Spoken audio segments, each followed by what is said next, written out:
سورہ احزاب آیت نمبر 32۔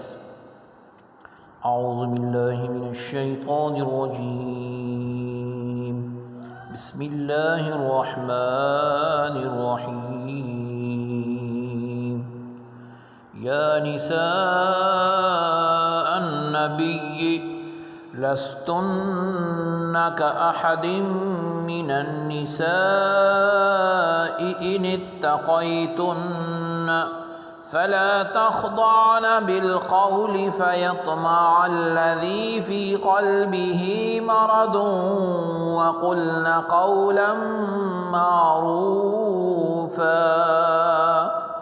لفظی ترجمہ ہے یا اے نساء بیویو النبی جی نبی صلی اللہ علیہ وسلم کی لستن نہیں تم کا مثل احدن ایک منا یعنی من سے النسائی عورتوں انی اگر اتقیتن تقوی کرو فا تو لا نہ تخضعنا نرمی کرو بی ساتھ القولی بات فا تو یطمع طمع کرے الذی وہ جو فی میں قلبی دل ہی اس کے مرض بیماری اور قلنا کہو قولا بات معروفہ اچھی۔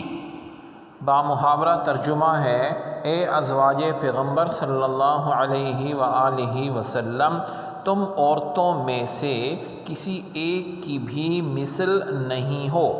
اگر تم پرہیزگار رہنا چاہتی ہو تو مردوں سے حسب ضرورت بات کرنے میں نرم لہجہ اختیار نہ کرنا کہ جس کے دل میں نفاق کی بیماری ہے کہیں وہ لالچ کرنے لگے، اور ہمیشہ شک اور لچک سے محفوظ بات کرنا۔ حضرت عبداللہ بن عباس رضی اللہ عنہما اس آیت کی تفسیر میں فرماتے ہیں کہ اس سے مراد یہ ہے کہ حبیب صلی اللہ علیہ وآلہ وسلم کی ازواج مطہرات میری بارگاہ میں تمہاری قدر دوسری نیک خواتین کی قدر جیسی نہیں ہے، بلکہ تم میری بارگاہ میں زیادہ عزت والی ہو اور میرے نزدیک تمہارا ثواب زیادہ ہے۔ حضور صلی اللہ علیہ وآلہ وسلم چاہتے تو انتہائی شاہانہ اور بہترین آسائشوں والی زندگی گزار سکتے تھے، ازواج مطہرات کو دنیا کی تمام راحتیں اور آسائشیں فراہم کر سکتے تھے، لیکن آپ صلی اللہ علیہ وسلم دنیا اس کی نعمتوں اور آسائشوں کی طرف رغبت اور شوق نہ رکھتے تھے، اور آپ صلی اللہ علیہ وسلم نے ارشاد فرما دیا تھا کہ میں دنیا سے نہیں ہوں اور دنیا مجھ سے نہیں ہے۔ اس لیے آپ صلی اللہ علیہ وسلم کے ساتھ انتہائی قرب رکھنے والوں کی شان بھی ان کی شان کے لائق بھی یہی ہے کہ وہ بھی دنیا کی طرف راغب نہ ہوں۔ پھر ازواج مطہرات رضی اللہ عنہم نے دنیا کی بے رغبتی اور زہد قناعت یعنی تقوی کا کیسا شاندار مظاہرہ کیا، جس کا اندازہ دو واقعات سے لگایا جا سکتا ہے۔ حضرت عائشہ صدیقہ رضی اللہ عنہما کے پاس بیت المال سے 80,000 درہم آئے، اور آپ نے اپنی کنیز کو وہ درہم تقسیم کرنے کا حکم دیا۔ کنیز نے ایک ہی مجلس میں وہ سارے درہم تقسیم کر دیے۔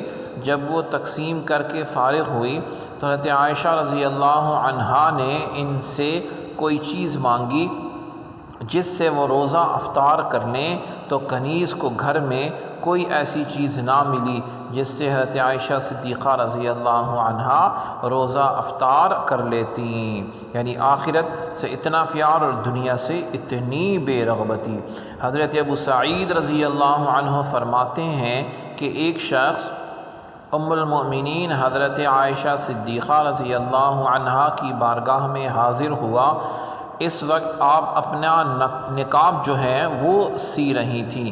اس نے عرض کی اے ام المؤمنین رضی اللہ تعالی عنہا، کیا اللہ تعالیٰ نے مال و دولت کی فراوانی اور کثرت نہیں فرما دی؟ تو آپ رضی اللہ عنہا نے فرمایا، چھوڑو ان باتوں کو، میرے نزدیک وہ نئے کپڑوں کا حقدار نہیں جو پرانے کپڑے استعمال نہ کرے۔ سبحان اللہ، ان کی زہد و قناعت اور تقوی دیکھیں۔ اللہ رب العزت ہم سب کو ایسا زہد، تقوی اور قناعت کی دولت نصیب فرمائے۔ علامہ ساوی رحمۃ اللہ علیہ فرماتے ہیں کہ ازواج مطہرات امت کی مائیں ہیں، اور ماں کے بارے میں کوئی غلط بات سوچ تک نہیں سکتا، تو کفار کی طرف سے یہ اندیشہ تھا کہ وہ کوئی ایسی منظر یا بات دیکھ کر، یعنی جب ازواج مطہرات بات کرنے میں کسی سے نرمی کریں گی تو وہ اس بارے میں غلط باتیں مشہور کر سکتے تھے، اس لیے اندیشہ تھا، خطرہ تھا نبی علیہ السلام کے مزاج مبارک پر گراں گزرنے کا، آپ کے ناراض ہونے کا۔ اس لیے یہ تمام ذریعہ ہی بن کر دیا گیا اور فرمایا گیا کہ ایسے لہجے میں بات نہ کرو جس سے کوئی غلط فائدہ اٹھائے۔ سبحانک اللہم بحمدک، اشہد ان لا الہ الا انت، استغفرک واتوب الیک۔ وصلی اللہ تعالی علی خیر خلقہ محمد وعلی آلہ وصحبہ اجمعین برحمتک یا ارحم الراحمین۔